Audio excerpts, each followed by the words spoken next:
চিহ্নতহে খেলিব লাগে নিৰ্বাচন চিহ্নটো বদলাব কৈছে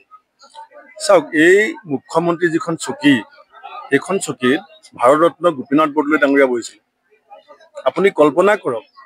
যে গোপীনাথ বৰদলৈ ডাঙৰীয়া মুখত এনেকুৱা কথা ওলালেহেঁতেন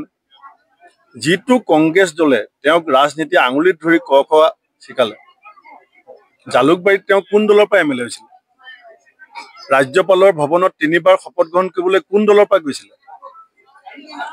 ইমান স্মৃতি শক্তিটো তেওঁ বিলুপ্ত হোৱা নাই গুজৰাটৰ পানীৰ পাইপৰ মাজেদি মুছলমানৰ তেজ যায় বুলি কোনে কৈছিলে নৰেন্দ্ৰ মোদী ডাঙৰীয়াক আজিলৈকে কোনো কংগ্ৰেছ নেতাই ইমান বেয়া কথা ক'ব পৰা নাই যে ৰিক্সা ওলাই চৰিয়াব এনেকুৱা কথা কোনে কৈছিলে হিমন্ত বিশ্ব শৰ্মাই কোৱা নাছিলে জানো কিন্তু তেওঁৰ আচল ৰূপটো এতিয়া ৰাইজে লাহে লাহে বুজি উঠিছে যে এই মানুহজনে নিজৰ চকীখন বচোৱাৰ স্বাৰ্থত কি পৰ্যায়লৈকে যাব পাৰে আৰু যদি কংগ্ৰেছে লুঙি ল'ব লাগে আমাৰ কাৰণেতো লুঙি ধুতি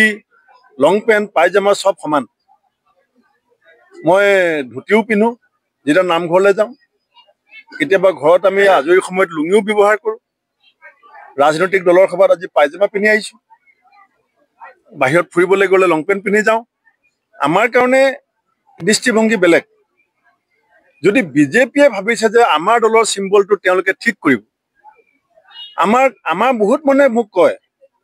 যে বিজেপি চিম্বল কিয় পদুমফুল হৈছে নাথুৰাম গডছে যিটো বন্দুকেৰে গান্ধীজীক হত্যা কৰিছিলে সেইটো বন্দুকে তেওঁলোকৰ চিম্বল হ'ব লাগে কাৰণ বিজেপি RSSৰ ৰাজনীতি আৰম্ভ হৈছে গডছেৰ বন্দুকৰ গুলিৰ পৰা গতিকে হিমন্ত বিশ্ব শৰ্মায়ো ৰাষ্ট্ৰীয় বিজেপি কেন্দ্ৰীয় নেতৃবৃন্দৰ সৈতে কথা পাতি তেওঁলোকৰ চিম্বলটো নাথুৰাম গডছেৰ যিটো বন্দুক আছিলে যিটোৰ পৰা 3 যায় গুলি গান্ধীজীৰ বুকুত মাৰোতে হে ৰাম বুলি কৈ গান্ধীজীয়ে মৃত্যু খাব দিছিলে সেই বন্দুকটো তেওঁলোকে চিম্বল কৰি লওক